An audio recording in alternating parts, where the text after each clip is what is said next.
J'ai une idée pour la nouvelle année. Si on partait à la recherche de trésors, ça fait longtemps. Du genre. Du genre le trésor des Templiers. Comme dans le film avec Nicolas Cage. Ouais. En même temps, je suis pas sûr qu'il aurait pu le trouver. Générique.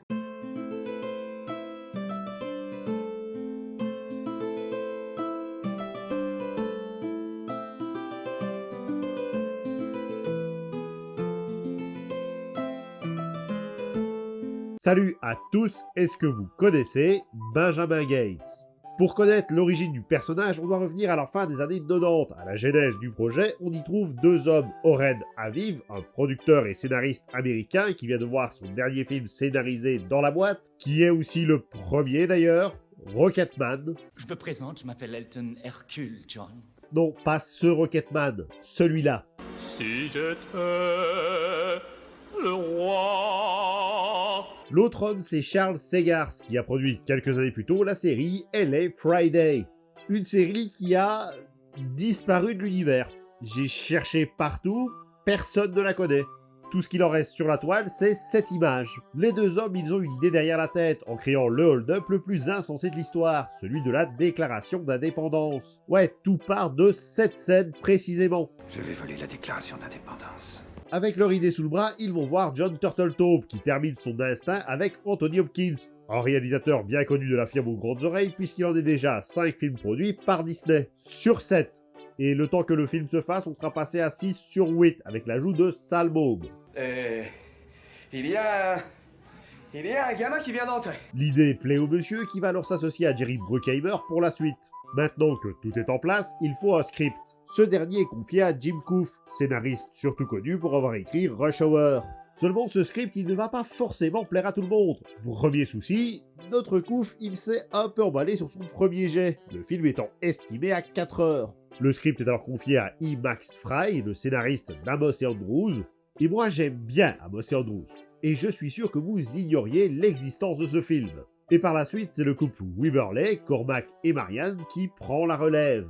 Le couple va se mettre à l'œuvre et se faire aider pour peaufiner le script, faisant appel à des cryptographes pour réaliser les énigmes et des spécialistes en criminologie pour ce qui est du fameux vol de la déclaration d'indépendance. Il rajoute aussi l'élément à la mode, les Templiers. Tu connais les Templiers? Faut toujours mettre des Templiers.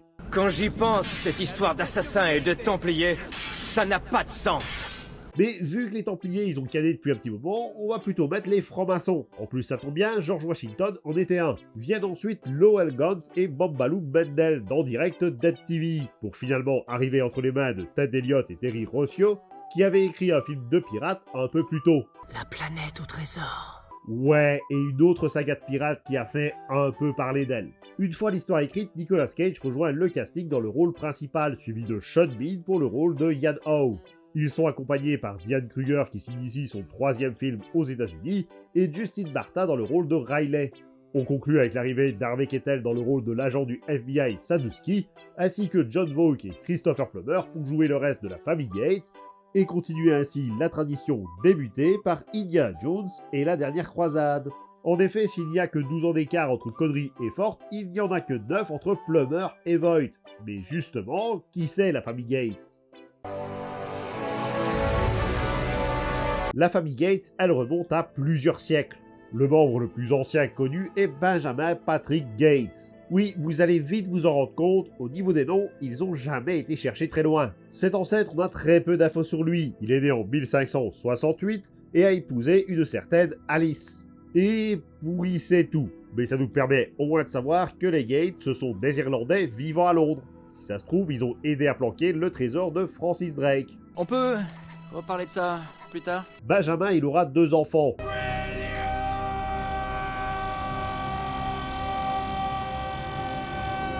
Et Samuel Thomas Gate. À ce moment, la famille Gates, elle a tout perdu, et il est temps pour les deux rejetons de quitter l'Angleterre pour le Nouveau Monde en 1612. Durant le trajet, ils entendent parler d'un trésor caché dans la colonie de Jamestown, commençant ainsi la longue tradition familiale de chasseurs de trésors.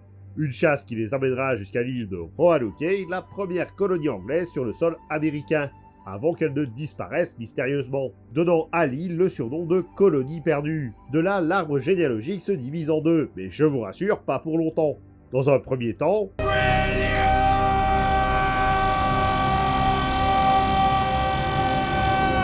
qui va avoir 2 enfants, George Gates et Alice Gates, qui mourra malheureusement à l'âge de 25 ans. Encore une fois, c'est juste des noms sur un arbre généalogique et on n'a pas beaucoup plus d'infos à leur sujet. Contrairement à Seamus Gates, fils de George et de Maureen Burns. Et j'ai menti, il est mort à l'âge de 6 ans, ce qui termine la branche de...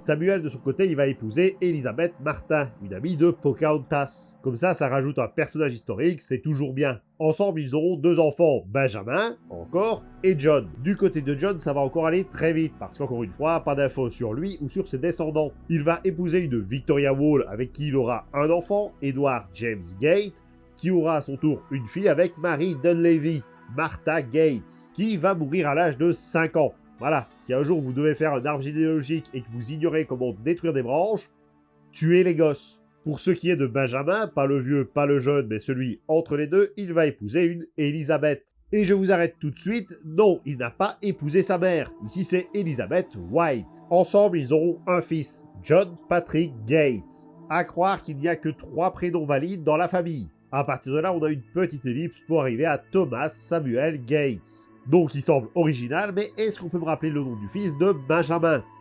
John Patrick? L'autre Benjamin? Samuel Thomas? Voilà, pour trouver de l'originalité, il faut juste échanger les prénoms. Et attention, ce Thomas, ce n'est pas le Thomas que vous voyez au début du premier film. La confusion peut se faire facilement vu que d'un film à l'autre, le lien entre Benjamin et Thomas change. Qui se trouve être le grand-père de mon grand-père. Mon grand-père me l'a rapporté lui-même. Et histoire de brouiller encore un peu plus les pistes, sa première femme s'appelle Charlotte. Charlotte Sweeney. Charlotte, elle lui donnera 3 filles, Marie, Elizabeth et Sarah. Que des noms originaux. Il se remariera donc avec Constance White, parce que même les noms de famille se répètent, qui lui donnera 5 enfants. Alice, parce que ça fait longtemps qu'on n'avait plus d'Alice dans la famille, Mercy, Humility, Duncan, et celui qui va nous intéresser, John Raleigh Gates. John, il va participer à la guerre d'indépendance en se liant d'amitié avec Samuel Adams et Paul Revere. Samuel Adams, à ton service.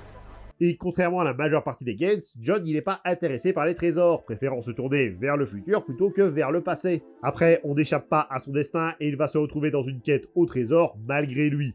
Il aura aussi plusieurs enfants, George, Timothy, Hallowell et les jumeaux Eleanor et Adam Benjamin Gates. Ce dernier aura aussi 5 rejetons, Eleanor, William, Samuel, James et enfin le fameux Thomas Gates. Ce coup-ci, celui qui recevra le message de Charles Carroll à sa mort lui demandant de chercher Charlotte. Une quête qui prendra plusieurs générations pour être résolue, et ce pour 2 raisons très simples. Premièrement, on aurait pu dire à Carroll que c'était un bateau histoire qu'il lui transmette, et deuxièmement, il a pas cherché tant que ça, parce qu'on va le retrouver quelques années plus tard durant la guerre de sécession où il passe son temps dans un bar pour résoudre des énigmes pour le compte d'un peu tout le monde. En même temps, je peux le comprendre, le plus grand trésor de l'humanité ou la tournée des débits de boissons, le choix est vite fait.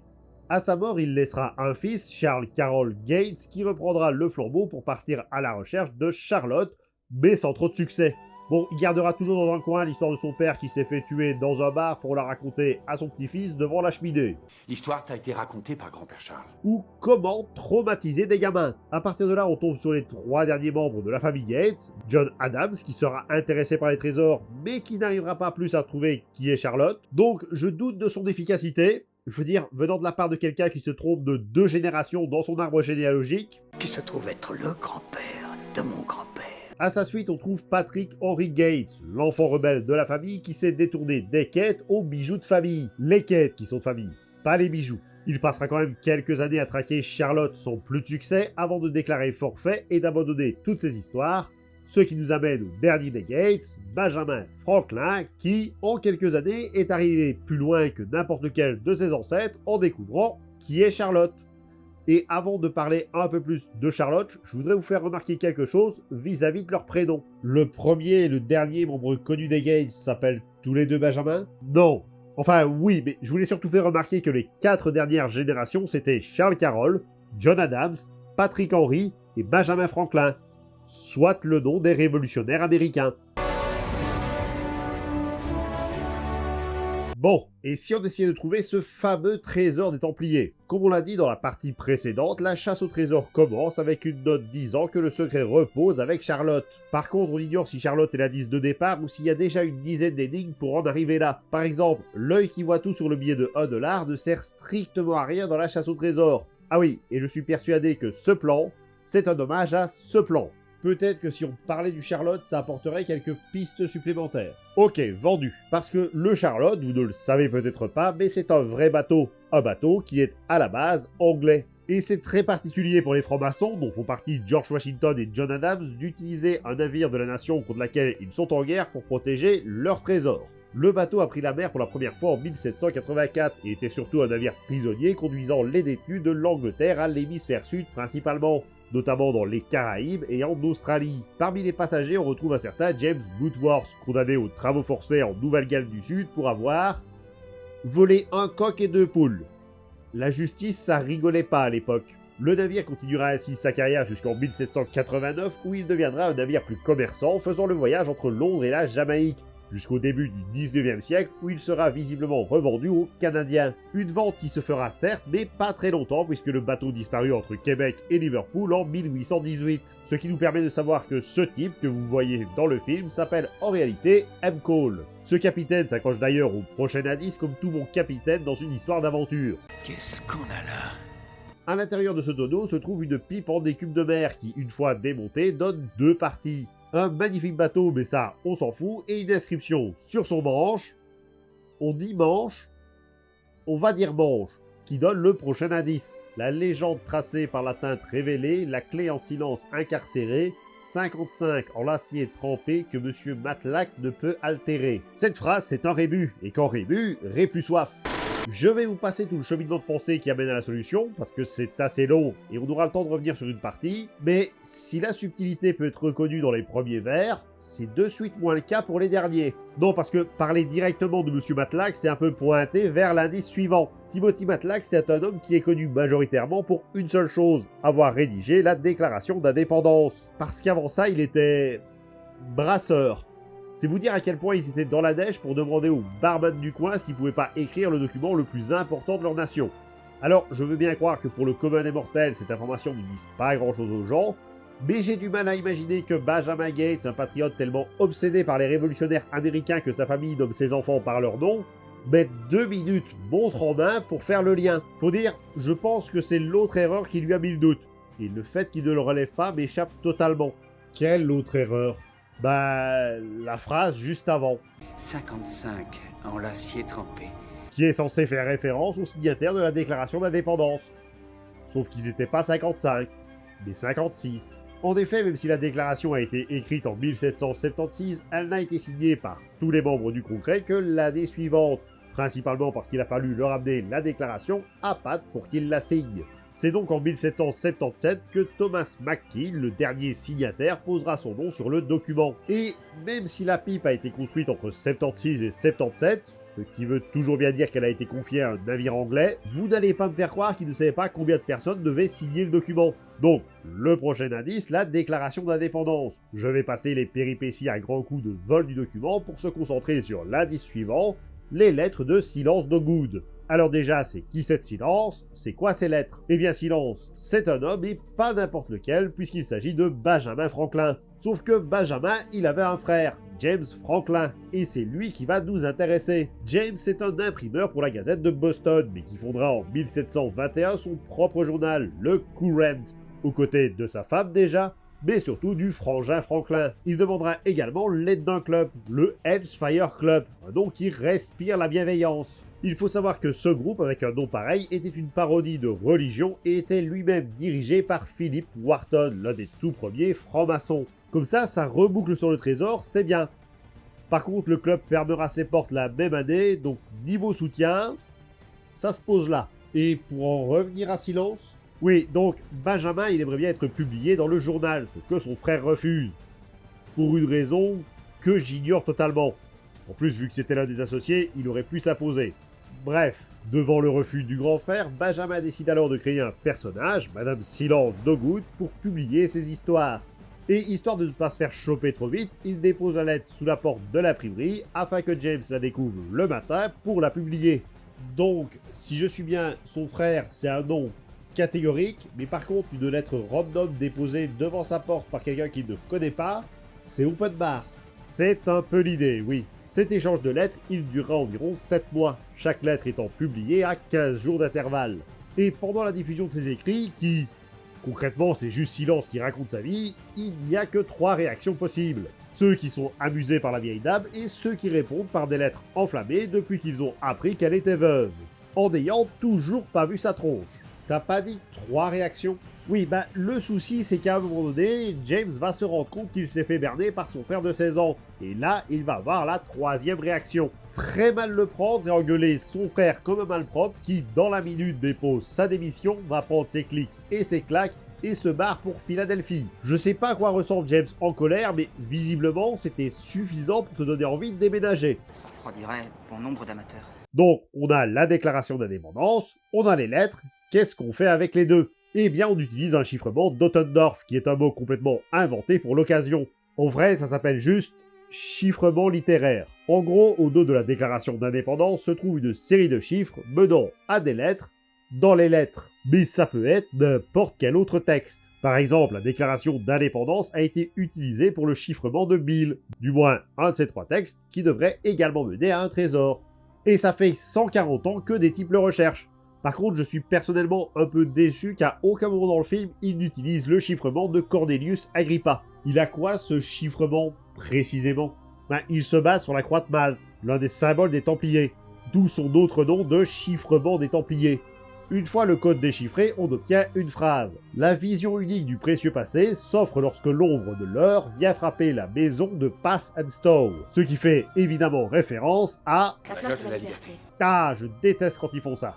Par contre, c'est pas Pass and Stow qui l'ont forgé.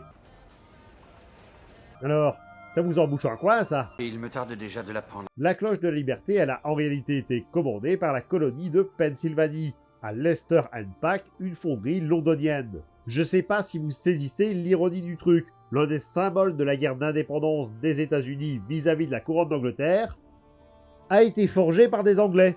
Et Pass and Stow, ils viennent faire quoi dans l'histoire? Disons que Leicester et Pack, c'était pas les meilleurs des fondeurs, et la cloche se brisa dès le premier son qu'elle émit. Et donc, plutôt que de commander une nouvelle cloche aux incompétents, les membres du Congrès ont préféré demander à 2 fondeurs bien de chez eux de créer une nouvelle cloche en fondant la première. Ces 2 fondeurs, c'est John Pass et John Stow. Après, je comprends que le côté patriotique a préféré effacer les origines anglaises de la cloche. Le truc, c'est qu'il faut se rendre à l'Independence Hall à une heure très précise. Et la question, c'est... laquelle? Eh bien, pour ça, il faut regarder l'heure sur la représentation de l'Independence Hall au verso d'un billet de 100 $. Pourquoi un billet de 100 $? Quel indice à mener ou billet de 100 $? Eh ben, tire-le de ton chapeau. En plus, cet indice ne fait aucun sens. La déclaration d'indépendance, elle a été signée en 1776, et tous les indices amènent plus ou moins à cette date. Sauf que le billet de 100 $, il date de 1861, soit un siècle plus tard. Et il avait cette gueule-là d'ailleurs, donc aucune représentation de l'Independence Hall. Pour ça, il faudra attendre 1929. Donc, techniquement, pour la chasse au trésor des Templiers, une fois que les membres cachent le magot et que Thomas Gate récupère le mot de Charles Carroll, il faudra attendre 150 ans à la louche pour avoir le prochain indice. Et c'est un coup de bol qui soit resté jusqu'à nos jours. Ouais, enfin, dans le film, ils disent ça. D'ailleurs, en l'occurrence, il se trouve que le peintre était un ami de Benjamin Franklin. Alors, belle observation, mais probablement une invention des scénaristes. J'ai eu beau rechercher, il n'y a aucune mention d'un peintre ou d'un graveur ayant représenté l'Independence Hall à l'époque. C'est sans doute arrivé, mais aucun d'assez notable, pas même Martin et Arnaud. Ah, pas sûr que tout le monde aura la ref. En réalité, l'inscription elle a beaucoup de chances d'avoir été créée par quelqu'un d'anonyme du Bureau of Engraving and Printing, littéralement les gens dont le boulot est de faire les illustrations sur les billets. Donc bien joué Benjamin Gates, mais là tu pousses un peu. Donc, avec l'heure et le lieu, on peut enfin trouver l'indice suivant, à savoir... une brique. Une brique? Une brique. Mais en quoi une brique c'est un indice? Ah non, autant pour moi, dans la brique, il y a une paire de lunettes. Une paire de lunettes qu'on nous vend comme étant capable de montrer l'invisible, sauf qu'on va pas se mentir, ça ressemble plus à ces vieilles lunettes 3D dégueulasses avec une image verte et une image rouge. Et il va sans dire que Franklin, il n'a jamais inventé ce genre de lunettes. La seule chose qu'il a imaginé dans le domaine, c'est les doubles foyers. En regardant avec les lunettes magiques à l'arrière de la déclaration d'indépendance, décidément, je sais pas combien de couches d'encre invisible ils ont foutu sur le document, on peut y lire 2 inscriptions. Here at the Wall. Le mot here est écrit avec 2 E. Cela fait référence au croisement de 2 rues, Ironstrat et Wall Street. J'ai pas grand chose à dire sur la seconde. Par contre, pour ce qui est de la première, déjà, on n'est pas sûr du premier nom de la rue entre Ironstrat et Broadway, ce qui correspond beaucoup plus au nom de Broadway, mais en plus, à l'époque de la déclaration d'indépendance, la rue, elle a déjà été renommée en Broadway. Et à l'angle de Broadway et de Wall Street, on y trouve une église, la Trinity Church. Et si l'église a été construite en 1698, donc bien avant la signature de la déclaration d'indépendance, eh bien en 1776, elle avait été détruite par le grand incendie de New York. Il faudra attendre 1788 pour que l'église soit de nouveau sur pied. Donc quand ils ont inscrit la note au verso de la déclaration, il n'y avait pas d'église. Et d'ailleurs, celle de 1788 sera à son tour détruite à cause de forte neige, avant d'être reconstruite en 1846. Autant dire qu'encore une fois, on a eu du bol que l'indice suivant reste en place. Cet autre indice, c'est la phrase « sous Parkington Lane », ce qui fait référence à un homme, Parkington Lane, enterré dans l'église et dont la tombe donne sur une pièce vide. Tout ça pour ça. Bon, sauf qu'en réalité, il y a un œil qui permet d'accéder à une autre pièce vide. Je crois qu'à un moment donné, les maçons n'avaient plus trop d'idées pour des énigmes. Ça paraît presque trop simple. Et dans cette seconde salle se trouve une encoche dans laquelle on peut placer la pipe en écume de mer trouvée sur le Charlotte. C'est donc un coup de bol qu'ils l'ont pas jeté et qui permet l'accès à la dernière chambre où se trouve le trésor. Je vous remercie d'avoir regardé cette vidéo et j'espère qu'elle vous a plu. N'hésitez pas à commenter, liker, partager, à vous abonner pour ne manquer aucune des prochaines vidéos. Vous pouvez également me suivre sur les réseaux sociaux. Moi je vous dis à très vite. C'était le Grim Squeaker pour vous servir.